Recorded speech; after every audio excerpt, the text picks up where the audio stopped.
warahmatullahi wabarakatuh. Saya Penny Alia Miranti, NIM 203220085. Saya kelas 5C MPI. Di sini saya ingin memaparkan PPT saya untuk memenuhi tugas UTS Manajemen Mutu Pendidikan. Nah, dengan dosen pengampu Bapak Dr. Jamaluddin SAG MPD. PDCA adalah sebuah metode manajemen yang digunakan untuk meningkatkan kualitas dan proses secara berkelanjutan. Nah, PDCA itu pertama kali dikembangkan oleh Walter Siewert dan kemudian dipopulerkan oleh Dr. Edward Deming, seorang ahli manajemen kualitas. Metode ini sangat berguna untuk perbaikan terus-menerus dalam berbagai jenis organisasi atau proses.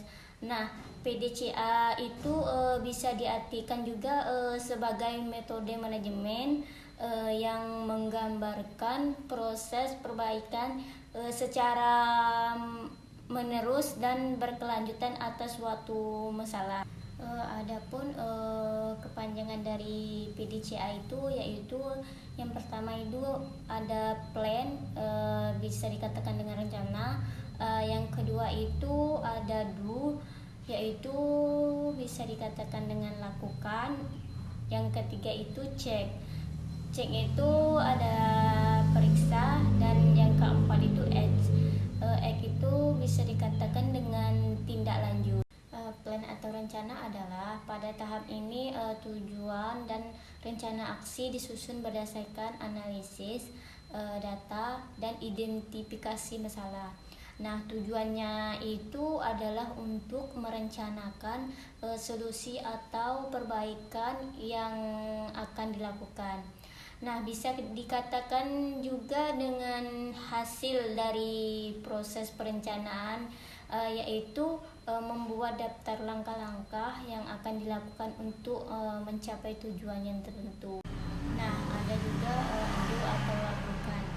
Pada tahap ini rencana yang telah dibuat kemudian diimplementasikan, yaitu langkah-langkah yang sudah direncanakan atau dijalankan dalam skala kecil atau percobaan agar hasilnya dapat dievaluasi.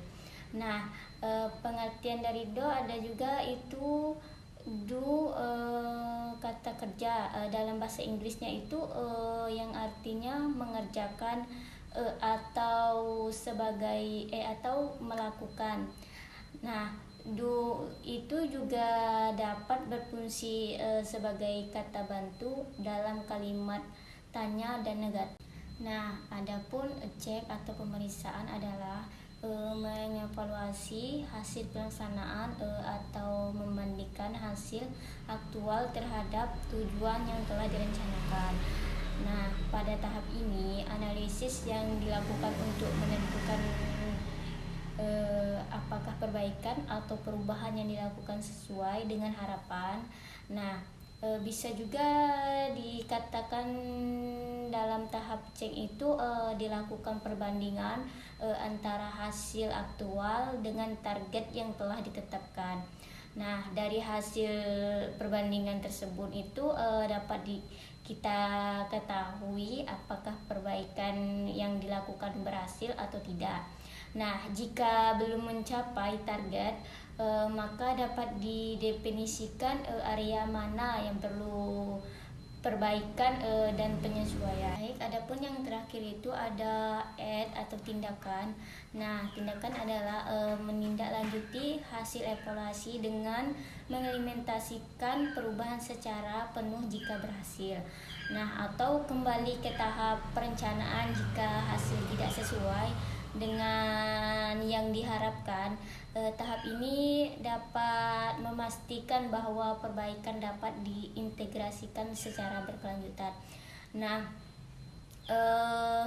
ada pun juga dengan tahap act itu untuk mengambil tindakannya sesuai dengan hasil yang kita capai.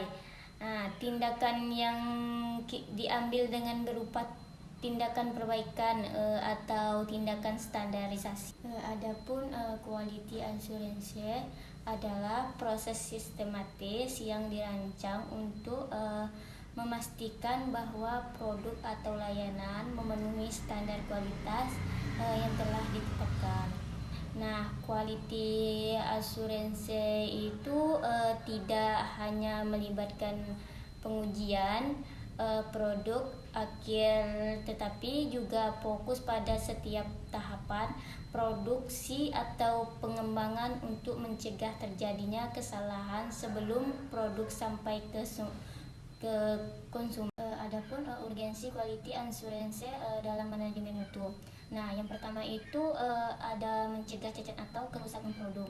Nah, yang dimaksudnya dengan produk cacat atau rusak itu seperti produk yang tidak sesuai dengan spesifikasi sehingga tidak mencapai standar kualitas yang ditentukan.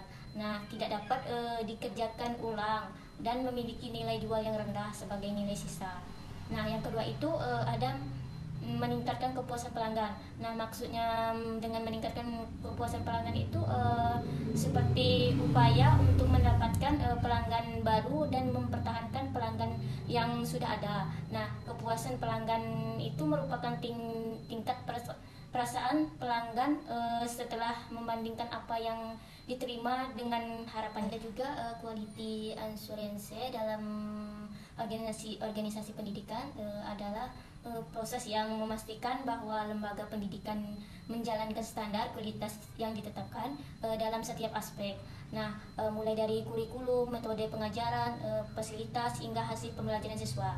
Nah, quality assurance di pendidikan untuk mencapai dan mempertahankan kualitas tinggi dalam memberikan layanan pendidikan yang pada akhirnya mendukung pencapaian tujuan pendidikan secara keseluruhan. Nah, ada juga urgensi dan manfaat quality assurance dalam pendidikan. Pertama itu meningkatkan mutu pembelajaran. Nah, yang kedua itu menjamin kompetensi lulusan, dan yang ketiga itu kepuasan dan kepercayaan masyarakat. Yang dimaksud dengan meningkatkan mutu pembelajaran itu upaya untuk memperbaiki sistem pendidikan agar menghasilkan proses pembelajaran yang lebih baik dan berbobot. Peningkatan mutu pembelajaran merupakan suatu proses yang sistematis yang terus-menerus. Faktor-faktor yang berkaitan dengannya tujuan agar menjadi target sekolah dapat dicapai dengan lebih efektif dan efisien. Nah, adapun yang dimaksud dengan kompetensi lulusan itu seperti kriteria minimal tentang kesatuan sikap, keterampilan, dan pengetahuan yang menunjukkan pencapaian kemampuan peserta didik dari hasil pembelajarannya pada hasil jenjang pendidikan. Nah, yang ketiga itu yang dimaksud dengan kepuasan masyarakat itu adalah perasaan senang atau puas masyarakat terhadap pelayanan publik. Nah, yang diberikan oleh operator pemerintah.